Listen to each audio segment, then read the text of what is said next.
जय हिंद दोस्तों इस वीडियो में आपको बताने वाला हूं सीमा सुरक्षा बल यानी कि border security force group B and group C भर्ती 2020 के ऑफलाइन फॉर्म के बारे में कि कैसे आपको ये फॉर्म फिलअप करना है। तो आप इस वीडियो को देखते रहिए, मैं आपको इसके बारे में पूरी जानकारी देने वाला हूं जिससे कि आप इस फॉर्म को बिना किसी मिस्टेक के भर पाओगे। तो चलिए दोस्तों शुरू करते हैं।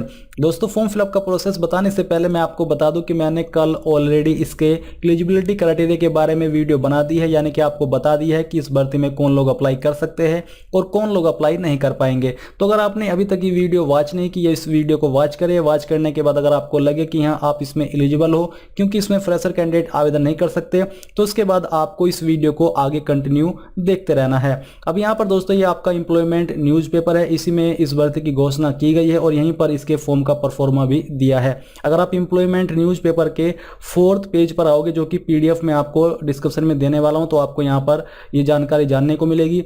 ऊपर यहां पर एलिजिबिलिटी की जानकारी दी जा रही है, यानी कि किस पोस्ट के लिए कितने पद निकाले हैं और वो पद किस डिपार्टमेंट के लिए है, उस पर अप्लाई करने के लिए क्या क्वालिफिकेशन चाहिए, ये सभी जानकारी आपको यहाँ पर ऊपर की तरफ जानने को मिलेगी।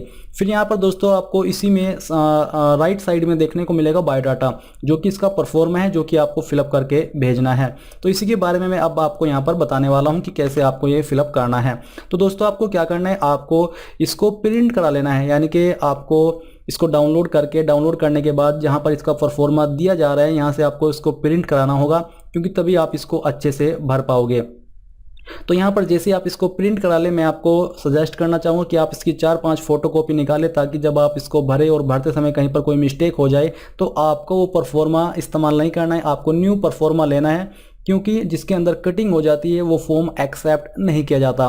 तो यहाँ पर है first point, name of the candidate. अब यहाँ पर दोस्तों आपको अपना नाम अपने डॉक्यूमेंट के अनुसार भर देना है। स्पेस फॉर फोटोग्राफ, अब यहाँ पर आपको इसी साइज के अंदर एक अपना जो भी recent passport size colour photograph है वो आपको चिपकाना होगा। आपको उसको पिन नहीं करना है, आपको चिपकाना है। डेट ऑफ बर्थ, अब आपकी जो भी डेट ऑफ बर्थ है आपके डॉक्यूमेंट के अनुसार वो डेट ऑफ बर्थ आपको यहाँ पर लिखनी होगी, जैसे कि 02/05/1997, जो भी आपकी डेट ऑफ बर्थ है वो आपको लिख देनी है। फिर यहाँ पर है आपका third point, educational qualification. Photocopy of diploma degree in electrical engineering must be attached, यानी कि इन्होंने आपको बोला है कि जो भी क्वालिफिकेशन आप यहाँ पर दे रहे हो उसकी फोटोकॉपी भी आपको अटैच करनी होगी इस एप्लीकेशन फॉर्म के साथ में। तो यहाँ पर दोस्तों आप 10th की जानकारी भी दे सकते हो, 12th की जानकारी भी दे सकते हो। आपको क्या करना है, आपको उसको डिटेल में नहीं लिखना है, बस यहाँ पर आपको जैसे कि आप 10वीं की दे रहे हो तो आपको 10th लिखना है। 10th लिखने के बाद आपको कोमा लगाना है, फिर उसके बाद 12th के बाद आप ऐसी पोस्ट पर आवेदन कर रहे हो जिसपे कि आपसे 12th की ITI की योग्यता मांगी है, फिर डिप्लोमा मांगा है या फिर डिग्री मांगी है, तो आपको वो यहाँ पर लिख देनी है। और लिखने के बाद आपको फोटोकॉपी उसके साथ इस फॉर्म के साथ बाद में अटैच करनी होगी। फिर 4 पॉइंट है आपका details of employment in chronological order, यानी कि यहाँ पर आपको एम्प्लॉयमेंट की जानकारी देनी होगी, जो कि आप यहाँ पर अगर एलिजिबिलिटी के अंदर देखोगे तो आपको बताया जा रहा है कि किस पोस्ट पर अप्लाई करने के लिए एग्जैक्टली क्या क्वालिफिकेशन मांगी है। तो यहाँ पर दोस्तों आपको एम्प्लॉयमेंट यानी कि जो आपकी नौकरी है उसके बारे में क्रोनोलॉजिकल ऑर्डर में जानकारी लिखनी है। आई होप आप इसको समझ पा रहे होंगे, यानी कि आपको क्रम वाइज जानकारी देनी होगी कि कैसे आपकी एम्प्लॉयमेंट है डिटेल्स आपकी एम्प्लॉयमेंट की डिटेल्स क्या है।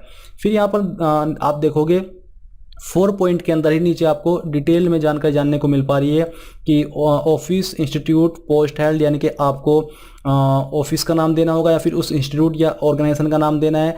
किस पोस्ट पर आपने काम किया उस पोस्ट का नाम आपको यहाँ पर पोस्ट हेल्ड के नीचे लिखना है।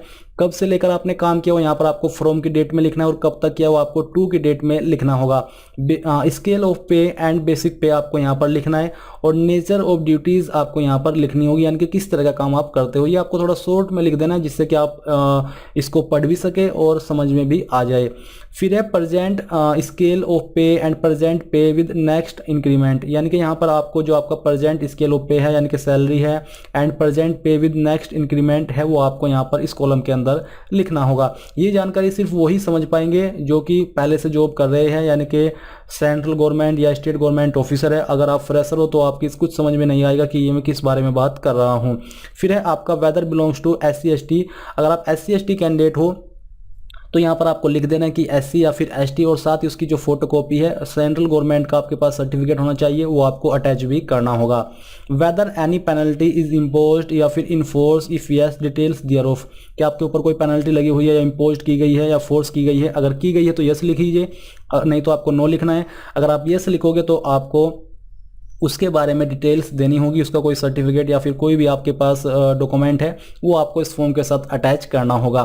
फिर यहाँ पर 8 point details of training programme attended, यानी कि यहाँ पर जो आपका ट्रेनिंग प्रोग्राम है जो आपने अटेंड किया था उसकी डिटेल्स आपको यहाँ पर देनी है। अगर उसका आपके पास कोई सर्टिफिकेट है वो भी आपको यहाँ पर अटैच करना होगा। अगर आपने प्रोग्राम अटेंड नहीं किया तो आपको नो लिख देना है, किया है तो यस लिख दीजिए। फिर nature of present employment I, जैसे कि एडहॉक या फिर टेम्परेरी और क्वासी परमानेंट और परमानेंट, यानी कि आपकी जो प्रेजेंट एम्प्लॉयमेंट है वो किस तरह की है, एडहॉक है, टेम्परेरी है, क्वासी परमानेंट है या फिर परमानेंट है। तो आपको जो भी आपका स्टेटस है वो आपको यहाँ पर लिख देना है। अगर आप परमानेंट हो तो परमानेंट लिख दीजिए। फिर आता है 10 पॉइंट, यहाँ पर है in case the present employment is held on deputation contract basis please state, यानी कि अगर आप एम्प्लॉयमेंट जो आपकी नौकरी है वो डेपुटेशन बेसिस पर है या फिर कॉन्ट्रैक्ट पर है तो आपको उसके बारे में यहाँ पर लिखना है। किस तरह से लिखना है वो भी देख लीजिए।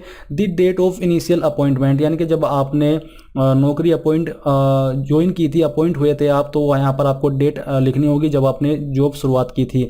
फिर है period of appointment on deputation या फिर कॉन्ट्रैक्ट, यानी कि आपको अपॉइंटमेंट का पीरियड यानी कि कितना समय हुआ है वो लिखना है, या फिर कॉन्ट्रैक्ट पीरियड है तो वो भी यहाँ पर आपको लिखना होगा टोटल मिला करके।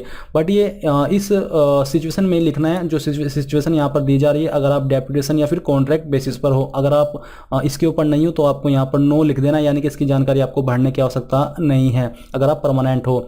फिर name of the parent office organisation to which you belong, आप किस पेरेंट ऑफिस या फिर किस ऑर्गेनाइजेशन से बिलोंग करते हो उसका नाम आपको यहां पर देना होगा।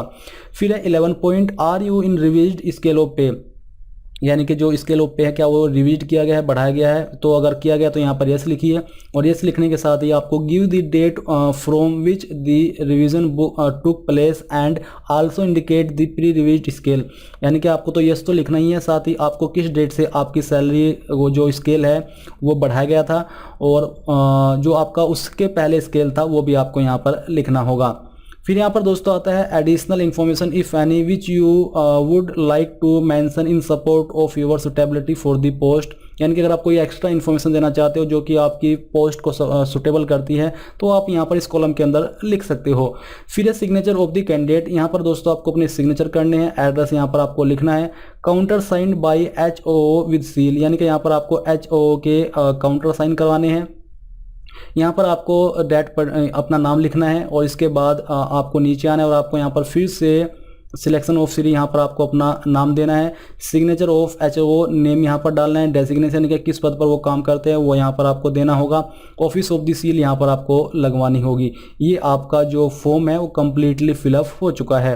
अब दोस्तों इसमें आपको कहाँ पर इसको भेजना है और किन चीज़ों के साथ भेजना है वो आप देख लीजिए। यहाँ पर आपको जानने को मिलेगा कि आपको इस फॉर्म को एम्प्लॉयमेंट न्यूज़पेपर के, यानी कि ये आपका एम्प्लॉयमेंट न्यूज़पेपर आया है 21 अगस्त का, तो 21 अगस्त से 60 डेज यानी कि 60 दिन बाद तक आप इसमें अप्लाई कर सकते हो, यानी कि इस फॉर्म को सेंड कर सकते हो।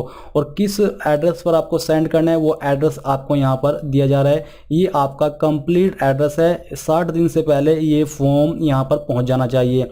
इसी के साथ इस एप्लीकेशन फॉर्म के साथ आपको अपने जरूरी डॉक्यूमेंट जिनकी बात यहाँ पर की जा रही है, जैसे कि आपका एक्सपीरियंस सर्टिफिकेट, आपकी 10वीं की मार्कशीट, आपकी 12वीं की मार्कशीट, आपका SC/ST कास्ट सर्टिफिकेट, या फिर जो भी अन्य डॉक्यूमेंट लगता है हाँ कि ये मेरी गवर्नमेंट जॉब से जुड़ा हुआ है, वो सभी डॉक्यूमेंट आपको इस फॉर्म के साथ अटैच करने होंगे।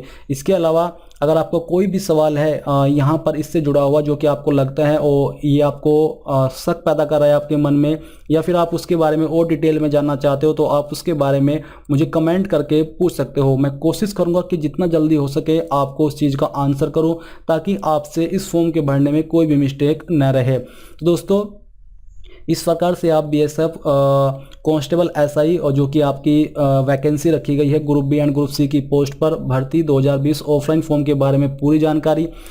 ये जानकारी अगर आपको पसंद आई है तो प्लीज़ आप इस वीडियो को लाइक शेयर और साथ ही साथ आपके अपने यूट्यूब चैनल ज्ञानदे होस्ट को सब्सक्राइब कर ले और सब्सक्राइब करने के बाद बेल के आइकन को दबा दे ताकि आपको आगे आने वाली वीडियोस के नोटिफिकेशन सबसे पहले मिल पाए। जय हिंद दोस्तों।